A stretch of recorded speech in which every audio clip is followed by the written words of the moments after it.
Hello everyone. English grammar का आज हमारा सेकंड टॉपिक है। आज का टॉपिक हम लोग पढ़ेंगे प्रेजेंट सिंपल का इंट्रोगेटिव नेगेटिव सेंटेंस। ठीक है, नेगेटिव और इंट्रोगेटिव सेंटेंस दोनों का डिस्कशन करेंगे। इससे पहले हम लोग पढ़ चुके हैं प्रेजेंट सिंपल का एफर्मेटिव सेंटेंस, तो एक बार उसको पहले डिस्कशन कर लेते हैं, थोड़ा रिविजन कर लेते हैं, उसके बाद हम लोग आगे देखेंगे। तो सबसे पहले प्रेजेंट सिंपल, या इसको हम लोग क्या बोलते हैं, प्रेजेंट इंडेफिनाइट। ठीक है, हिंदी में अगर बोलेंगे तो ये होगा सामान्य वर्तमान काल।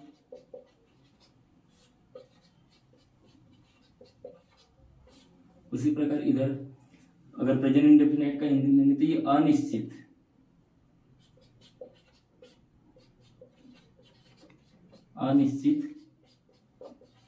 वर्तमान काल। ठीक है, कल हम लोग डिस्कशन किए थे इसका एफर्मेटिव सेंटेंस। एफर्मेटिव मतलब जो सकारात्मक सेंटेंस हम लोग बनाने का इसका डिस्कशन किए थे। एफर्मेटिव सेंटेंस के लिए रूल क्या था, इसका स्ट्रक्चर सबसे पहले कौन आता था, सब्जेक्ट आता था, फिर वर्ब का फर्स्ट फॉर्म, इसमें एस ई एस कभी यूज करते थे, कभी दोनों यूज नहीं करना पड़ता था। उसके बाद लास्ट में कौन आता है, ऑब्जेक्ट। देखिए सब्जेक्ट, उसके बाद वर्ब का first form S E S. ये ऑब्जेक्ट ना बोल के हम लोग कॉम्प्लीमेंट भी बोल सकते हैं। ठीक है, तो यहाँ ऑब्जेक्ट, मैं आपको ऐसे सिंपल समझाने के लिए यहाँ ऑब्जेक्ट बोला जा रहा है, लेकिन वर्ब के बाद जितने भी आते हैं सब क्या होते हैं, कॉम्प्लीमेंट होते हैं। ठीक है, तो सबसे पहले सब्जेक्ट क्या है, सब्जेक्ट जो है वो डूअर ऑफ द एक्शन, जो काम करता है वही हम लोग सब्जेक्ट बोलते हैं। वर्ब मतलब वहां पे जो एक्शन हो रहा था, जो काम हो रहा था, उसी that is the verb. And object means जो भी अफेक्टेड बाय दैट एक्शन। ठीक है, जो भी वहां पे रहेगा, जो उस क्रिया से या जो उस वहां पे काम हो रहा था उससे जो प्रभावित होता है, उस चीज को हम लोग क्या बोलते हैं, ऑब्जेक्ट बोलते हैं। ठीक है, उसके बाद कहाँ पे एस कहाँ पे ई एस लगाते हैं ये भी हम लोग डिस्कशन कर चुके थे, एक बार बोल देता हूं मैं। जब if subject is third person singular number, okay, अगर सब्जेक्ट जो है थर्ड पर्सन सिंगुलर नंबर होगा, in that case in verb one या first form we use S और ई एस। ठीक है, अगर subject third person singular number रहेगा, जैसे ही, सी, इट, ठीक है, कोई एक नाम रहेगा राम, श्याम, गोपाल, कोई एक लड़की का नाम रहेगा सीता, गीता, इस प्रकार से, या कोई एक पशु पक्षी रहेंगे, तो कोई भी एक चीज रहेगा, तो वहां पे हम लोग सब्जेक्ट क्या होता है, third person singular number. In that case verb में हम लोग एस ई एस लगाते हैं। ठीक है, उसी प्रकार अगर मान लीजिए, ये भी बताया था मैं कि अगर मान लीजिए कोई ऐसा सेंटेंस है जहां पे सब्जेक्ट है ही नहीं, काम करने वाला कोई है ही नहीं, जैसे पानी गिरता है, बारिश होता है, ठीक है, उसी प्रकार बिजली कड़क चमकता है, बादल गरजता है, तो वहां जाके कोई करवाने वाला है नहीं, सब्जेक्ट वहां एब्सेंट है। तो सब्जेक्ट अगर एब्सेंट है तो वहां पे ईट लगाते हैं, और ईट भी किसमें आता है, थर्ड पर्सन सिंगुलर नंबर। ठीक है, तो subject plus verb first form S E S plus object, ये एफर्मेटिव सेंटेंस का था। अब देखो हम लोग समझते हैं नेगेटिव सेंटेंस। पहले हम लोग देखेंगे नेगेटिव मतलब नकारात्मक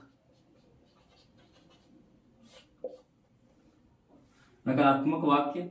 नकारात्मक वाक्य में हम लोग देखेंगे, सबसे पहले ये क्या होता है उसको समझते हैं। नकारात्मक वाक्य मतलब ऐसा वाक्य जहां पे नकारात्मकता का बोध होगा। नकारात्मकता का बोध होगा मतलब वहां पे काम हो ही नहीं रहा है। ठीक है, जैसे फॉर एग्जांपल एफर्मेटिव सेंटेंस का एक एग्जांपल लेते हैं। ठीक है, मैं या मेरा भाई रोज उपन्यास पढ़ता है। ठीक है, अगर मैं ऐसा बोला कि मेरा भाई रोज उपन्यास पढ़ता है, तो वहां एक पॉजिटिव सेंटेंस है, वो एफर्मेटिव सेंटेंस है। ठीक है, लेकिन उसका नकारात्मक क्या होगा, मेरा भाई रोज उपन्यास नहीं पढ़ता है, वहां पे नहीं का बोध हो रहा है। तो नहीं का बोध हो रहा है तो वहां पे क्या हो जाएगा, नकारात्मक। अब नकारात्मक के लिए भी हम लोग को स्ट्रक्चर सीखना पड़ेगा।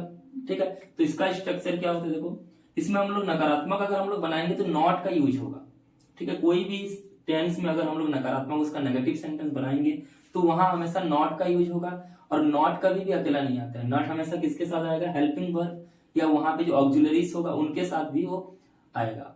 अकेला कभी नॉट नहीं आता है। कोई भी टेंस हम लोग पढ़ेंगे तो वहां नॉट अकेला कभी भी नहीं आएगा, हमेशा ऑक्सिलरीज या हेल्पिंग वर्ब के साथ वो आएगा। तो यहाँ पे भी एफर्मेटिव सेंटेंस में तो कोई ऑक्सिलरीज नहीं था, कोई हेल्पिंग वर्ब नहीं है वहां पे, लेकिन जब हम लोग नेगेटिव बनाएंगे तो नॉट का यूज करना पड़ेगा, और नॉट का यूज करेंगे तो वहां पे हेल्पिंग वर्ब भी हम लोग लगाएंगे। तो इसके लिए हम लोग देखो इसका स्ट्रक्चर, इसका रूल जो है, इसका स्ट्रक्चर किस प्रकार से होता है। सबसे पहले कौन आ जाएगा, सब्जेक्ट आएगा। ठीक है, उसके बाद डू या फिर डज लगाएंगे। ठीक है, यहाँ पे जो डू और डज है ये क्या है, इसका हेल्पिंग वर्ब है। प्रेजेंट सिंपल टेंस का जो हेल्पिंग वर्ब, सहायक क्रिया क्या है आपका डू डज होगा। उसके बाद वर्ब का फर्स्ट फॉर्म, ये जो है ये मेन वर्ब होगा, मेन वर्ब जो वहां पे काम हो रहा है। उसके बाद कौन आएगा, ऑब्जेक्ट आएगा। ठीक है, subject plus do does plus V1 plus object.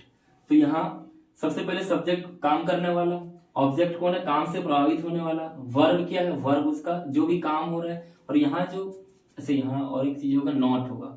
ठीक है, नॉट यहाँ लगाएंगे हम लोग, डू डज प्लस क्या हो जाएगा, ये नॉट, इसको लिखना भूल गया था, डू डज प्लस नॉट होगा क्योंकि नकारात्मक है। तो subject plus do does plus not plus V1 plus object. Okay, तो इस प्रकार का हम लोग सेंटेंस बनाएंगे। तो इस रूल को हमेशा याद रखना पड़ेगा आप लोगों को, प्रैक्टिस कर करके याद हो जाता है ये। ठीक है, एक सेंटेंस लेते हैं हम लोग, सबसे पहले सकारात्मक सेंटेंस लेते हैं, उसके बाद उसी का ही नकारात्मक बनाएंगे। जैसे अभी मैं एग्जांपल दिया, अभी मेरा भाई रोज उपन्यास पढ़ता है, मेरा भाई रोज उपन्यास पढ़ता है। ये कौन सा सेंटेंस होगा, ये एफर्मेटिव सेंटेंस होगा। ये कौन सा होगा, एफर्मेटिव, ये सकारात्मक पॉजिटिव सेंटेंस है। ठीक है, यहाँ पे नहीं का बोध नहीं हो रहा, यहाँ पढ़ता है मेरा भाई। ठीक है, तो मेरा भाई रोज उपन्यास पढ़ता है, तो यहाँ काम करने वाला कौन होगा, मेरा भाई। तो काम करने वाला मतलब सब्जेक्ट, सब्जेक्ट कौन हो जाएगा यहाँ पे, मेरा भाई।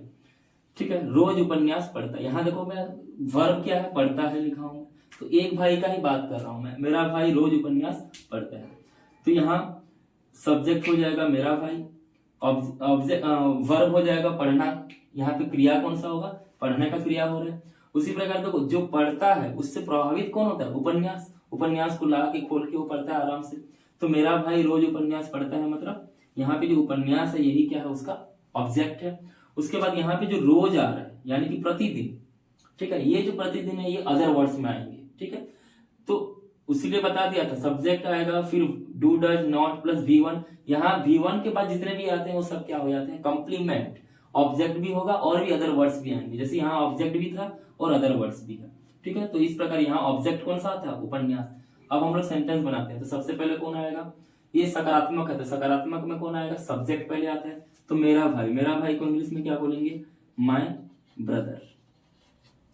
ठीक है, उसके बाद वर्ब का फर्स्ट फॉर्म, वर्ब का फर्स्ट फॉर्म यहाँ पढ़ना, पढ़ना को इंग्लिश में क्या बोलते हैं, रीड। ठीक है, मेरा भाई यानी कि my brother read.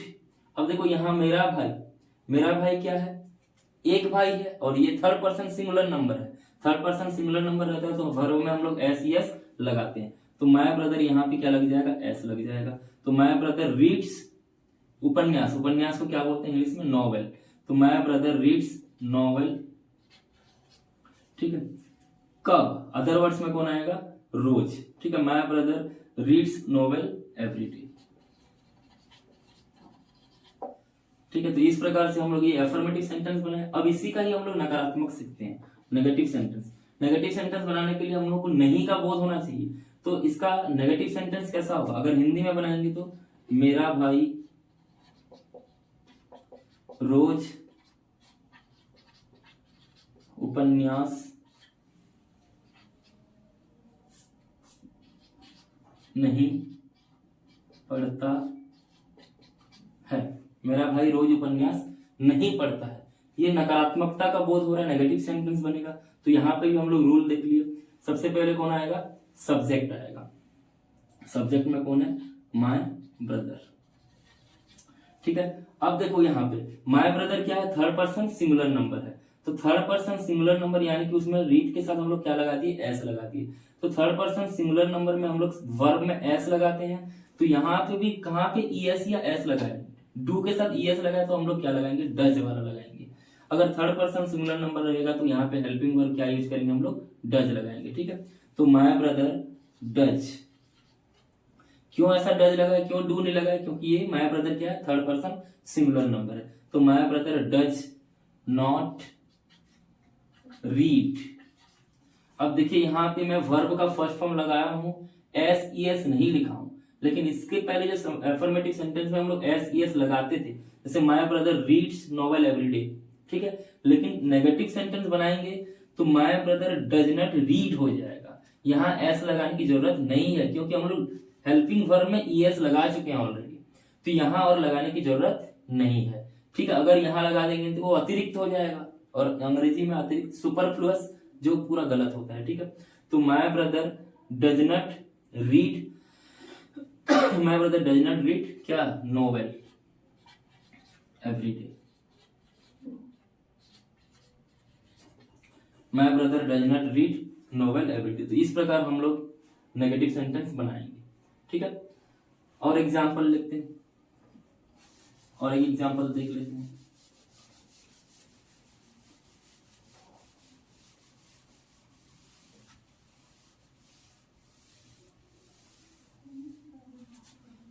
Example number 2, 3। ठीक है, यहाँ प्रतिदिन बारिश नहीं, पहले अफर्मेटिव देखते हैं। तो यहाँ प्रतिदिन बारिश होता है। ठीक है, यहाँ प्रतिदिन बारिश होता है। अब देखिए यहाँ पे सब्जेक्ट कौन है, बारिश होना। यहाँ पे सब्जेक्ट कोई होता नहीं है, बारिश कोई ऊपर जाके नहीं करवाता, तो यहाँ सब्जेक्ट है ही नहीं। तो जहां सब्जेक्ट नहीं रहता है, in that case we use it as subject. तो यहाँ पे जो सब्जेक्ट हो जाएगा हम लोग क्या लगाएंगे, वो ईट लगाएंगे। तो यहाँ प्रतिदिन बारिश होता है, तो सबसे पहले यहाँ पे कौन आएगा, सब्जेक्ट आएगा। तो सब्जेक्ट में कौन आ जाएगा, ईट। सब्जेक्ट के बाद कौन आता है, वर्ब का first form S E S आता है। तो यहाँ वर्ब कौन सा होगा, बारिश होना। बारिश होना को हम लोग क्या बोलते हैं इंग्लिश में, रेन। इंग्लिश में हम लोग क्या बोलते हैं, रेन बोला जाता है। ठीक है, रेन मतलब होता है बारिश होना। तो यहाँ पे इट रेन। अब ये जो ईट है थर्ड पर्सन सिंगुलर नंबर में आता है, थर्ड पर्सन सिंगुलर नंबर में आता है, तो वर्ब में हम लोग क्या लगाते हैं, एस ई एस लगाते हैं। तो ईट क्या हो जाएगा, रेन्स। ठीक है, अब इसका ऑब्जेक्ट कौन हो जाएगा, देखो यहाँ यह ऑब्जेक्ट है ही नहीं, अदर वर्ड्स होगा। यहाँ ऑब्जेक्ट हम लोग यहाँ भी बोल सकते हैं यहाँ को। तो ईट रेन्स हियर, प्रतिदिन, प्रतिदिन को हम लोग क्या बोलते हैं, एवरी डे। तो it rains here every day. उसी प्रकार इसका नेगेटिव बनाएंगे। नेगेटिव बनाएंगे तो क्या हो जाएगा, पहले हिंदी में बोलेंगे। हिंदी में क्या हो जाएगा, यहाँ प्रतिदिन बारिश नहीं होता है। यहाँ प्रतिदिन बारिश नहीं होता है, नकारात्मकता का बोध होगा। तो नहीं होता है वाला मतलब इस वाले रूल को हम लोग फॉलो करेंगे। तो सबसे पहले कौन आएगा, सब्जेक्ट। सब्जेक्ट कौन है इसमें, ईट। ईट के बाद देखो क्या लगेगा, डज लगेगा, क्योंकि डज हमेशा किसके साथ लगता है, third person singular number. Third person singular number यहाँ पे ईट जो है ये है थर्ड पर्सन सिंगुलर नंबर। तो ईट डज। डज के बाद कौन आएगा, नॉट आएगा, इट डज नॉट। उसके बाद देखो वर्ब का फर्स्ट फॉर्म, वर्ब का फर्स्ट फॉर्म यानी कि रेन। इसमें एस और ईएस लगाने की जरूरत नहीं है, बिकॉज यहाँ पे हम लोग एस ईएस लगा चुके हैं। So it does not rain here every day. ठीक है, तो इस प्रकार से हम लोग नेगेटिव सेंटेंस भी बना सकते हैं। तो नेगेटिव सेंटेंस बनाने का हम लोग देख लिए, सब्जेक्ट पहले आएगा, फिर डू डज आएगा, फिर नॉट आएगा, फिर V1 पे आएगा, फिर ऑब्जेक्ट आएगा। आपको सबसे पहले सब्जेक्ट कौन है, ऑब्जेक्ट कौन है, वर्ब क्या है, हेल्पिंग वर्ब कौन सा लगेगा, ये सब जानना है। उसके अकॉर्डिंग हम लोग को सेंटेंस बनाना है। ठीक है, आगे बढ़ते हैं। आगे में हम लोग देखेंगे इसका इंट्रोगेटिव सेंटेंस। इंट्रोगेटिव सेंटेंस का मतलब होता है प्रश्नवाचक, जो प्रश्न बनाएंगे हम लोग। ठीक है, कोई भी सेंटेंस का कोई भी टेंस हो, वहां पे अगर हम लोग प्रश्नवाचक बनाएंगे तो प्रश्नवाचक बनाने का दो तरीका होगा। ठीक है, अंग्रेजी में प्रश्नवाचक बनाने का हम लोग का दो तरीका हम लोग फॉलो करते हैं। ठीक है, पहला वाला क्या है, हेल्पिंग वर्ब को सामने लाके भी हम लोग प्रश्नवाचक बना सकते हैं, या ऑक्सिलरीज जो रहेगा वहां पे उसको सामने लाके प्रश्नवाचक बनाएंगे। और एक तरीका होता है WH वर्ड से, WH वर्ड यूज करते हैं, तो वहां पे भी हम लोग क्या बनाते हैं, प्रश्नवाचक सेंटेंस हम लोग बनाते हैं। तो समझते हैं कौन क्या होता है इसमें। पहले सबसे इंटेरोगेटिव, इंटेरोगेटिव सेंटेंस बोला जाता है इसको।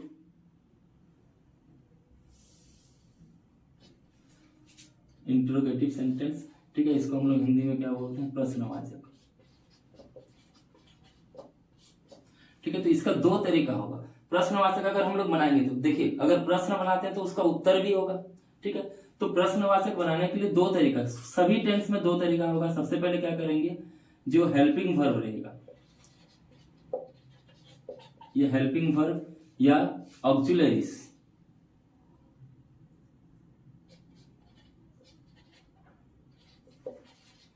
ठीक है, हेल्पिंग वर्ब या ऑक्सिलरीज को फ्रंट में लाके या सामने लाकर हम लोग हेल्पिंग वर्ब बना सकते हैं। और सेकंड तरीका क्या है, WH वर्ड, WH वर्ड्स का हम लोग यूज करेंगे और उसमें भी हम लोग हेल्पिंग वर्ब बना सकते हैं। WH वर्ड मतलब हु, वेयर, ठीक है, व्हाट, व्हेन, और भी बहुत सारे, हाउ, व्हाई, whom, ये सब क्या है, WH वर्ड्स हैं। इनके बारे में हम लोग नेक्स्ट वीडियो में डिस्कशन करेंगे। सबसे पहले हम लोग यहाँ देखते हैं ऑक्सिलरीज को सामने लाकर या हेल्पिंग वर्ब को सामने लाकर किस प्रकार हम लोग नकारात्मक प्रश्नवाचक बनाएंगे। अब प्रश्नवाचक बना रहे हैं तो इसका आंसर भी होगा।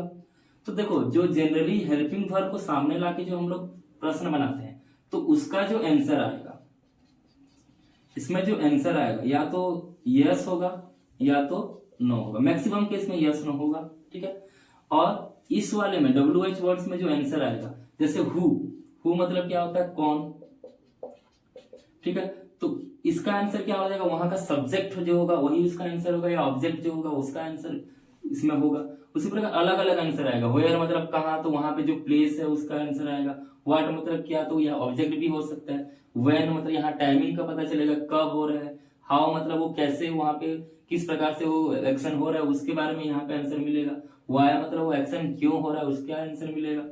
हुम मतलब होता है किसे, ठीक है, तो किसके द्वारा, किसको हम लोग यहाँ किसे, इसका आंसर ऑब्जेक्ट या सब्जेक्ट कुछ भी हो सकता है।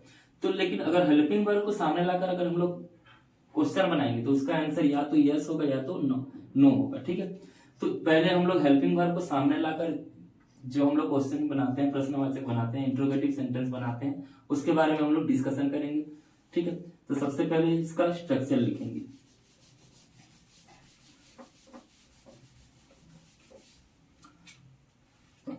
या रूल, तो हेल्पिंग वर्ब को सामने लाएंगे। अभी तक हम लोग देखे नेगेटिव सेंटेंस बनाते समय हम लोग हेल्पिंग वर्ब कौन सा यूज किए थे, डू या डज। देखो, नेगेटिव सेंटेंस में हम लोग डू कहाँ यूज किए थे, डज कहाँ यूज करते हैं उसके बारे में हम लोग बता चुका हूं मैं। डज कहाँ यूज करते हैं, जहां थर्ड पर्सन सिंगुलर नंबर रहेगा सब्जेक्ट, उस केस में हम लोग डज लगाते हैं। तो इंट्रोगेटिव सेंटेंस में भी वही रूल फॉलो है, ठीक है। जहां पे डज लगना चाहिए डज सामने आ जाएगा, जहां पे डू लगना चाहिए डू सामने आ जाएगा। तो इंट्रोगेटिव सेंटेंस में हम लोग सबसे पहले ऑक्सिलरीज को सामने लाके हम लोग कैसे प्रश्नवाचक बनाएंगे उसका रूल देखते हैं। तो पहले कौन आ जाएगा, ऑक्सिलरीज या जो हेल्पिंग वर्ब है, तो कौन आ जाएगा, डू डज। उसके बाद कौन आएंगे, सब्जेक्ट, ठीक है। उसके बाद वर्ब का फर्स्ट फॉर्म। यहाँ पे भी जैसे नेगेटिव में एस लगाने की जरूरत नहीं था क्योंकि हम लोग ऑलरेडी लगा चुके थे डज में, ठीक है। तो इसमें भी हम लोग लगाने की जरूरत नहीं है। तो डू या डज, फिर सब्जेक्ट आएगा, फिर वर्ब का फर्स्ट फॉर्म, उसके बाद कौन आ जाएगा, ऑब्जेक्ट, एंड लास्ट में क्वेश्चन मार्क। यहाँ क्वेश्चन मार्क यूज होगा क्योंकि ये प्रश्नवाचक है। देखिए एग्जाम्पल लेते हैं, वही एग्जाम्पल, ठीक है। जैसे इसका सबसे पहले एफर्मेटिव में हम लोग एग्जाम्पल लेंगे और फिर इंट्रोगेटिव बनाएंगे। एफर्मेटिव में वही एग्जाम्पल ले रहा हूं, मेरा भाई रोज उपन्यास पढ़ता है, ठीक है। तो मेरा भाई रोज उपन्यास पढ़ता है, तो इसका अगर मैं डू या डज वाला हम लोग इंट्रोगेटिव सेंटेंस बनाएंगे तो हिंदी में क्या होगा, हिंदी में हमेशा क्या से शुरू होगा, ठीक है। लेके देखते हैं हम लोग, जैसे मेरा भाई रोज उपन्यास पढ़ता है, मेरा भाई रोज उपन्यास पढ़ता है। तो इसका हिंदी क्या हो जाएगा, मतलब इसका जो इंट्रोगेटिव सेंटेंस क्या हो जाएगा। इंट्रोगेटिव सेंटेंस अगर हम लोग प्रश्नवाचक बनाएंगे तो हिंदी में कैसे बनेगा, क्या मेरा भाई रोज उपन्यास पढ़ता है। अब यहां प्रश्नवाचक लगेगा, क्या मेरा भाई रोज उपन्यास पढ़ता है। अगर पढ़ता है तो हाँ आएगा, नहीं पढ़ता है तो ना आएगा। मतलब इसका जो आंसर आएगा हमेशा यस और नो आएगा। तो इस हम लोग कैसे बनाएंगे, जैसे हम लोग एफर्मेटिव सेंटेंस में क्या होता था इसका, माय ब्रदर, ठीक है। सबसे पहले सब्जेक्ट कौन हो जाएगा, my brother. Third person singular number है तो रीड्स हम लोग बोलते थे, my brother reads novel everyday, ठीक है। तो उसी प्रकार इसका रीड्स आ गया, ये थर्ड पर्सन सिंगुलर नंबर है तो क्या लग जाएगा इसमें, डज लगेगा। इसी को फॉलो करेंगे तो सबसे पहले क्या आ जाएगा, डज। उसके बाद कौन आएगा, सब्जेक्ट। डज के बाद कौन आता है, सब्जेक्ट। तो डज माय ब्रदर, सब्जेक्ट कौन था, मेरा भाई, तो डज माय ब्रदर। उसके बाद वर्ब का फर्स्ट फॉर्म, वर्ब का फर्स्ट फॉर्म कौन होगा यहाँ पे, रीड। यहाँ पे एस ई एस लगाने की जरूरत नहीं है बिकॉज डज हम लोग लगा चुके हैं। तो डज माय ब्रदर रीड क्या, नॉवेल, तो does my brother read novel object है। उसके बाद अदर वर्ड्स भी आएंगे, ऑब्जेक्ट या कंप्लीमेंट जिसको बोल सकते हैं। तो does my brother read novel everyday. और लास्ट में कौन आएगा, क्वेश्चन मार्क, ठीक है। क्वेश्चन मार्क यहाँ बहुत ज्यादा जरूरी है क्योंकि हम लोग इंट्रोगेटिव सेंटेंस बना रहे हैं और इंग्लिश लैंग्वेज है, कोई सा भी लैंग्वेज में ये सब जो पंक्चुएशन मार्क्स रहते हैं वो बहुत इंपॉर्टेंट रहते हैं। तो आप लोगों को रिमेंबर करना है, यहाँ क्वेश्चन मार्क लगाना है। तो does my brother read novel everyday, क्या मेरा भाई रोज उपन्यास पढ़ता है। तो इस प्रकार हम लोग इंट्रोगेटिव सेंटेंस बना सकते हैं। और एक एग्जांपल लिए थे, ठीक है, यहाँ प्रतिदिन बारिश नहीं होता है या यहाँ प्रतिदिन बारिश होता है। जैसे यहाँ पे, यहाँ प्रतिदिन बारिश होता है, ये सकारात्मक है। इसका अगर हम लोग इंट्रोगेटिव बनाएंगे, इंट्रोगेटिव सेंटेंस क्या हो जाएगा, हिंदी में पहले, हिंदी कहां से शुरू होता है, क्या से। तो क्या यहाँ प्रतिदिन बारिश होता है, ये भी क्या लग जाएगा, प्रश्नवाचक लगेगा, क्या यहाँ प्रतिदिन बारिश होता है। तो इसका अगर हम लोग अंग्रेजी में बनाएंगे तो क्या हो जाएगा, क्या से शुरू हो रहा है तो इसका आंसर भी हाँ या ना होगा। अगर बारिश हो रहा है तो हाँ बारिश होता है, नहीं होता है तो नहीं होता है, हाँ या ना, इसका यस और नो में आंसर आएगा।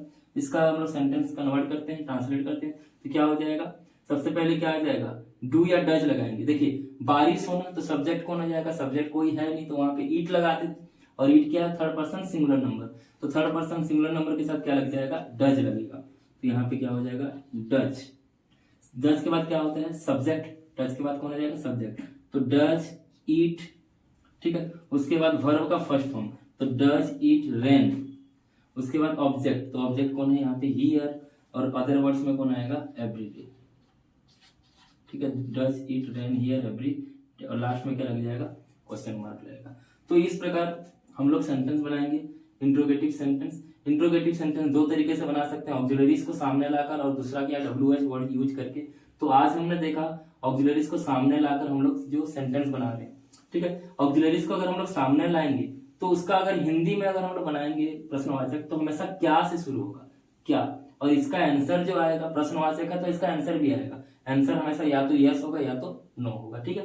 तो इस प्रकार हम लोग समझ सकते हैं, ठीक है। तो मैं कुछ आप लोगों को सेंटेंस दूंगा, उसको कन्वर्ट करके आप लोग बताइएगा, बना के देखिएगा, ठीक है।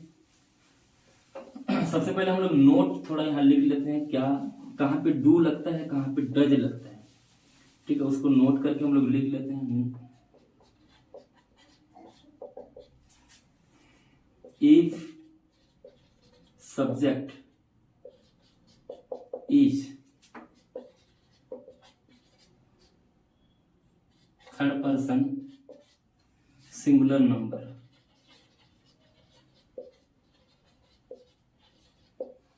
then we use does as helping verb,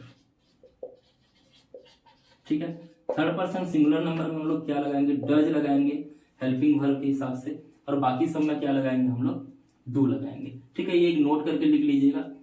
third person singular number अगर होगा, सब्जेक्ट, सब्जेक्ट मतलब जो काम करने वाला अगर थर्ड पर्सन सिंगुलर नंबर होगा तो इन that case helping verb will be does, ठीक है। तो ये नोट है। अब देखिए मैं आप लोगों को कुछ सेंटेंस ट्रांसलेट करने के लिए दे रहा हूं, इसको आप लोग घर में बनाइएगा। सिंपल सेंटेंस दे रहा हूं, जैसे फॉर एग्जांपल, मैं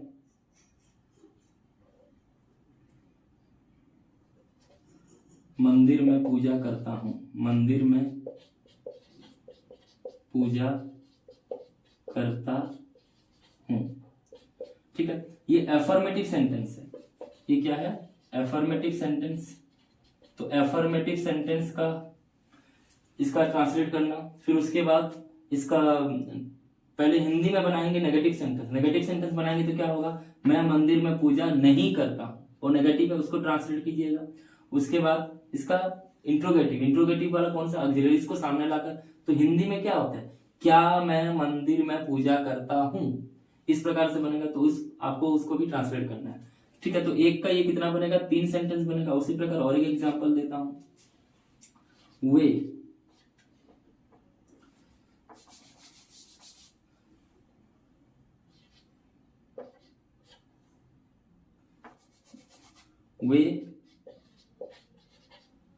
प्रत्येक सोमवार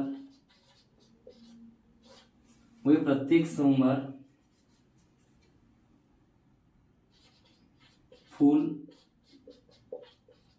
तोड़ते हैं। वे प्रत्येक सोमवार फूल तोड़ते हैं। ये भी क्या है, अफर्मेटिव सेंटेंस है। ये भी अफर्मेटिव सेंटेंस है। इसका भी नेगेटिव बनेगा, इंट्रोगेटिव बनेगा। ये तोड़ना वाला वर्ब बता दिया था। तोड़ना को हम लोग इंग्लिश में क्या बोलते हैं, प्लक बोला जाता है, ठीक है। फूल, पत्ती, पौधा, ये सब के केस में हम लोग प्लक बोलते हैं, तोड़ना। तो ये सब यूज करके इसका भी 3 सेंटेंस बनेगा, इसका भी 3 सेंटेंस बनेगा। तो आप लोग प्रैक्टिस कीजिएगा, और भी बहुत सारी चीजें हम लोग सीखेंगे। अब इसका जो WH वाला जो इंट्रोगेटिव सेंटेंस बनता है वो नेक्स्ट पार्ट में बताऊंगा मैं, नेक्स्ट वीडियो में। Thank you.